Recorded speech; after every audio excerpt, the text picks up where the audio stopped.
Hello guys! Welcome dito sa aking channel, Libra. Alamin natin Libra kung anong messages, vibration, gabay energy para sa inyong lahat. Okay, general reading, so pwede kang makaresonate. Libra. First card natin is indecision. So first card na yan, sinasabi ng Brase Libra na for the first 2 weeks ng November, posibleng mahirapan kang mag-decide, lalo na sa usaping pera, trabaho, negosyo, or anything na involved na material things or tangible things. Okay? Pwedeng maraming ino-offer sa yung universe, maraming ino-offer sa iyo na pwedeng pagkakitaan, maraming ino-offer sa iyo na pwedeng lipatan, pero hindi mo alam kung saan ka patutungo. Okay?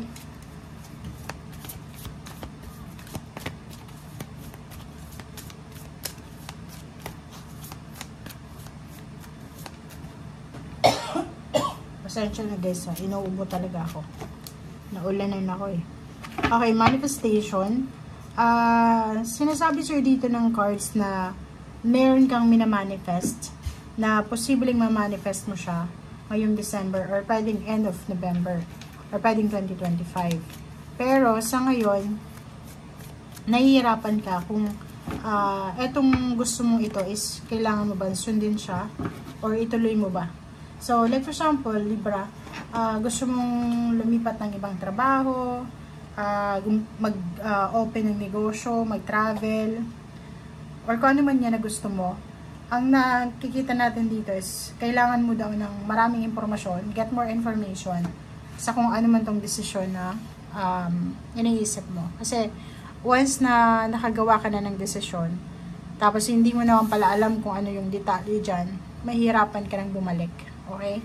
So, pag-isipan mo mabuti yung mga gagawin mong actions, yung mga gagawin mong decision making.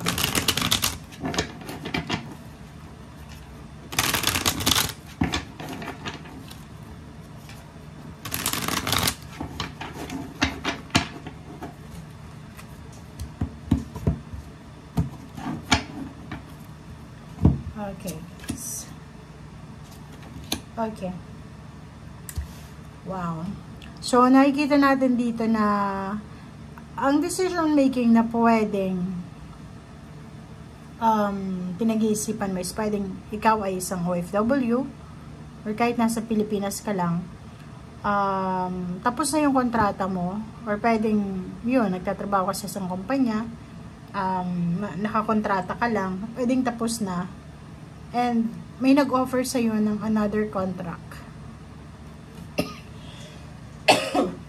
Or pwedeng another company itong nag-o-offer sa'yo. And hindi mo alam, pero blessing siya eh, diba? So, sinasabi dyan sa'yo na pwedeng itong ino-offer sa'yo is gustong-gusto mo, or pwedeng yung itong nag-end na to, or malapit nang matapos ang contract, or malapit na matapos, complete na, achieve mo na, eh siya yung pinakagusto mo. So, nandun ka sa crossroad, nandun ka sa unknown, hindi mo alam kung ano yung gagawin mo, follow mo ba yung emotion mo, follow mo ba yung manifestation mo, or yung kagustuhan mo. So, comment down below. So, yun, di ba? So, andito yung the star.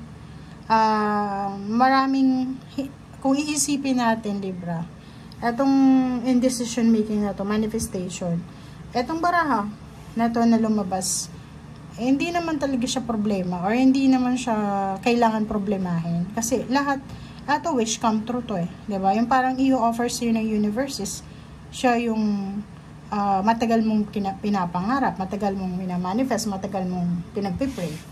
And, when i-wish mo siya, matagal na. So, still pabor pa rin sa'yo.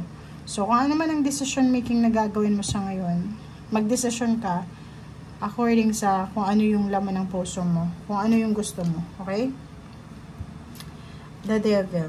So, nakikita ko siya dito na may ibang Libra, like kung single ka, tapos ang focus mo is money or trabaho, tapos may darating na tao na pwedeng maging sagabal sa pangarap mo. So, pwedeng relationship.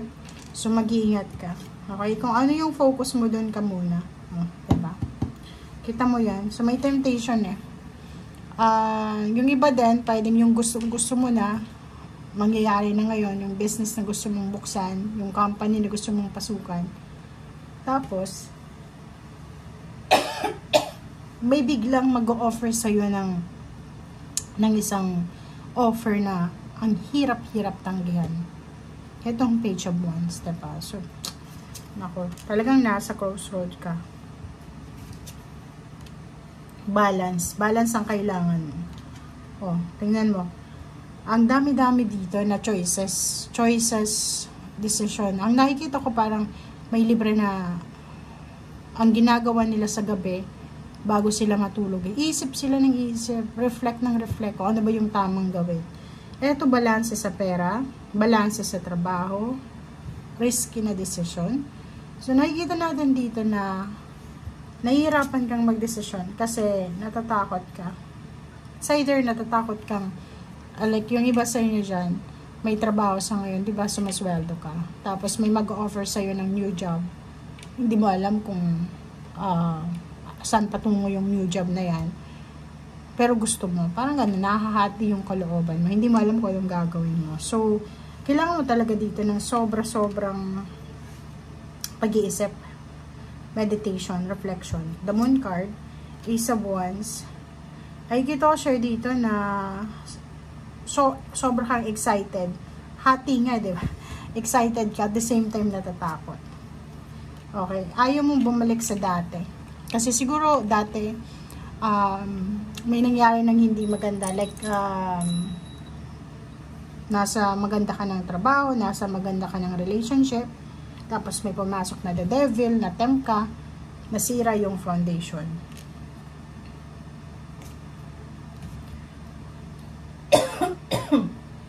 Okay, Knight of Swords. Nakikita ko sa'yo dito, ang daming balita na pwedeng magdala ng stability and balance sa pamilya. Oh, tingnan mo. Libra. Ang galing, oh. 44. Kung makikita mo dyan, yung good news na to na darating, good news para sa pamilya. Selebrasyon, bagong baby, travel, may homecoming, may kapamilya kang uuwi, babalik sa'yo.